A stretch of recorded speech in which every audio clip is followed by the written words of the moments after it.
tó lẹ́ẹ̀kan sí mú kí yín o gbogbo ẹ̀yin tẹ́ ń tẹ̀lé wa lórí gbogbo social media handles wa, gbogbo ẹ̀yin tẹ́ ń tẹ̀lé iléeṣẹ́ Deoyfem Global Ventures lórí social media handles wa, ìbànújẹ́ ò ní wọlé tọ̀ yín o, àrùn ò ní wọlé tọ̀ yín, òfò òṣì àṣeèrí kò ní wọlé tọ̀ yín o, láṣẹ Elédùmarè ọba jídára. Ẹ wò ó, a kí yín gan. Ìdí ni pé kéèyàn tó fowó ẹ̀ ra dátà kó tó subscribe sí YouTube channel, kéèyàn tó fowó ẹ̀ ra dátà kó tó máa tẹ̀lé wa lórí gbogbo social media handles wa, iṣẹ́ kékeré kọ́ lẹ́nu ọ̀hún ṣe o. Bó tiẹ̀ jẹ́ pé ọ̀pọ̀ àǹfààní ló wà níbẹ̀, a dúpẹ́ lọ́wọ́ ẹni tó rí a tó mọ́jú, ṣùgbọ́n ní òwòdó ẹni, a dúpẹ́ o lọ́wọ́ gbòyìn pápátá. Ẹ dákun ẹ bá ń share program yìí, short video kékeré yìí ni mo kàn fẹ́ drop. Ẹnìkan ló bi mí léèrè lánàá pé bàbá ó ní ṣé ò sóògùn àwẹ̀nù mọ́ ni, àmúlògùn àwẹ̀nù ń bẹ o.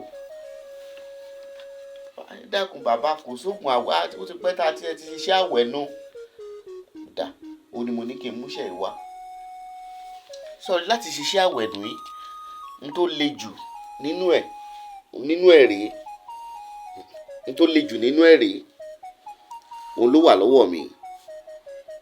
Tó bá wo ohun tó wà lọ́wọ́ mi, eegun ni, eegun ẹran.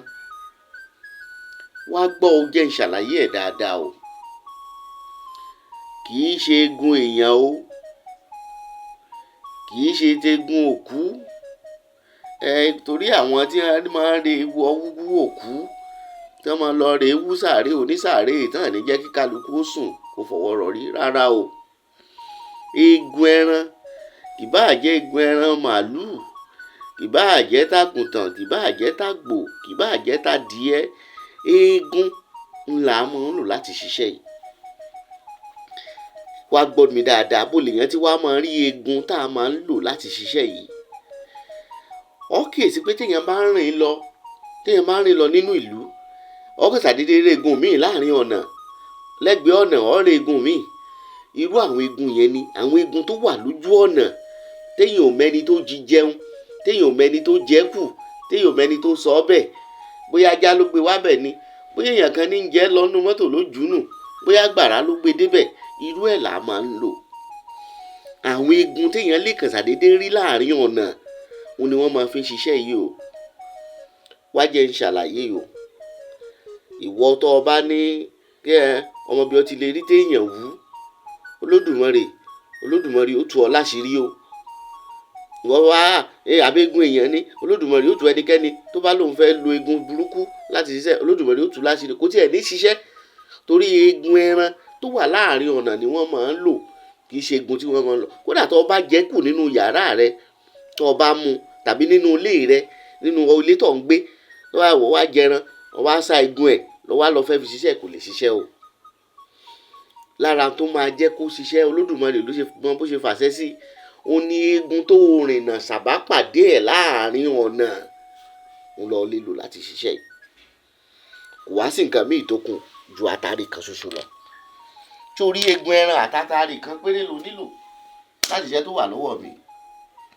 Ó jó eegun yìí àti àtàrí yìí tó bá parí, tó bá ti jó tán, ó wá pò lọ́ṣẹ tó lè fi wẹ̀ lẹ́ẹ̀kan ṣoṣo. Ẹ̀ẹ̀kan ni wọ́n máa ń wẹ̀. Ó wá lọ sódò, ìyẹn odò tó bá ń sàn.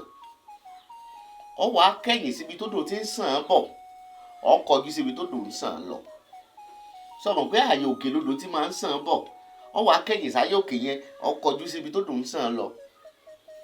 Ó wá kẹ̀kẹ́ ìbílẹ̀ tuntun, ó fi ọṣẹ yẹn sórí ẹ̀. Ó wá fọṣẹ yìí wẹ̀. Ó fọṣẹ yìí wẹ̀. Láṣẹ Elédùmarè, bó bá ti fọṣẹ yìí wẹ̀ lẹ́ẹ̀kan ṣoṣo yìí, gbogbo ọwọ́ burúkú tó wà lára ẹ̀ pátápátá ló Olódùmarè àbùkù. Ó fẹ́ pè mí sí nọ́mbà yìí 09065636184. Ìlú Ọ̀kínì la wà l'Óṣogbo. Tó bá ti ń wá mi bọ̀, tó bá dé junction Ọ̀kínì àkọ́kọ́, ìwọ gbọ́kadà láti rẹ̀ ọlọ́run lọ iléeṣẹ́ Deoyfem Global Ventures, tàbí ọ̀fẹ́ rìn wá fún rẹ̀ tàbí ọ̀gbọ́kọ̀ bọ̀ fún rẹ̀ lódì kejì first junction ọ̀kẹ́ nìyẹn wàá ti rí ọ̀nà elérúkú kan bẹ̀ wàá rí signpost iléeṣẹ́ Deoyfem Global Ventures.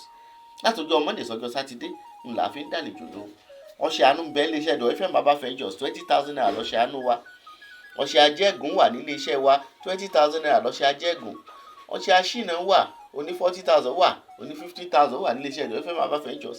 ọṣẹ battle sender wà nílé iṣẹ́ wa tó lè rà àbúrò ayé ò ní sí ọ. battle sender 50,000 wà battle sender 70,000 wà battle sender kan wà ike ẹ̀ 200,000 ní arápá nìka òkòkò nìka ìka nìka jàkájọ lọ́fìn àsán. láṣẹ Elédùmarè ire ò ní jìnnà sí ọ o, àánú rẹ ò ní sọnù, ọ ò ní ṣaláìrìn kọ ọmọ padà wọlé. ọṣẹ ajé ń bẹ o, ọṣẹ ajé wà ní iṣẹ́ Deoyfem Global Ventures. ọṣẹ ajé kan wà nínú àwo ló wà tó o bá lò ó wà dúpẹ́ fún Olódùmarè. connection ní igbá ni Olódùmarè á sì mú kó ṣeé ṣe fún ọ. pè mí sí nọ́mbà tí mo sọ yẹn 090 65 63 61 84. láṣẹ Elédùmarè àwọ̀ ayé yóò kákó lára rẹ̀.